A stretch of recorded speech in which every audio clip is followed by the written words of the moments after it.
কেউ বা দুর্গম টিলা পাহাড়ে, কেউ বা গহীন জঙ্গলে বেড়ে উঠেছেন। বেশিরভাগই বঞ্চিত নাগরিক সুবিধা কিংবা ধূপদুরস্ত বসনভূষণ থেকে নিভৃতেই চলে প্রকৃতির সাথে তাদের মিতালি। কি বৃত্তে এমন প্রায় ৩০টি ক্ষুদ্র নৃতাত্ত্বিক জনগোষ্ঠীর শিল্পী কলাকুশলীদের মিলন মেলা।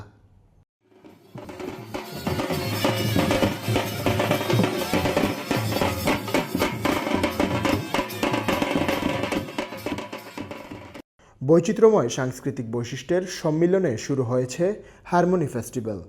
আমাদের যে সাংস্কৃতিকগুলো এগুলো তুলে ধরার জন্য সরকারের কাছে আমরা অনেক কৃতজ্ঞ যে হারমোনি ফেস্টিভ্যালের মাধ্যমে আমাদের সংস্কৃতিগুলো আমরা তুলে ধরতে পারতেছি। হারমোনি ফেস্টিভ্যালে এসে আমি অনেক আনন্দ উপভোগ করতে পারছি।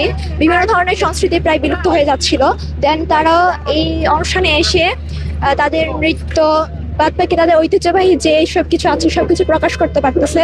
দেন আমরাও আমাদের মণিপুরের যে ঐতিহ্যবাহী নৃত্য সেগুলো পরিবেশন করব।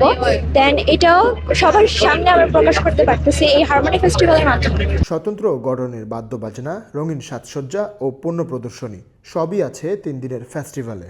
আমরা এসেছি গারো সম্প্রদায় থেকে। আমরা এসেছি এখানে আমাদের গারো নৃত্য পরিবেশ করতে, যেটা আমাদের গারোদের প্রধান ধুমধাম চাষ করা হয়, সেটা আমরা এখানে পরিবেশন করতে এসেছি। ত্রিপুরা সম্প্রদায়ের এখানে আমরা নৃত্য দেখাবো, কাথারক নৃত্য, তারপরে ঝুম নৃত্য এবং বসু নৃত্য। অতিথি হয়ে এসে সাংস্কৃতিক বৈচিত্র্য ও নান্দনিকতায় মুগ্ধ পর্যটন মন্ত্রী, সহযাত্রী, স্থানীয় সাংসদ ও মন্ত্রণালয়ের কর্মকর্তারা। পর্যটন এলাকায় ক্ষুদ্র নৃতাত্ত্বিক জনগোষ্ঠীর জীবনযাত্রার মান উন্নয়ন ও সাংস্কৃতিক ঐতিহ্য সংরক্ষণের বিষয়টি প্রাধান্য পায় আলোচনা পর্বে। বেসামরিক বিমান পরিবহন ও পর্যটন মন্ত্রী জানান, ক্ষুদ্র নৃতাত্ত্বিক জনগোষ্ঠীর সংস্কৃতি রক্ষা ও আন্তর্জাতিক পরিমণ্ডলে উপস্থাপনের কথা।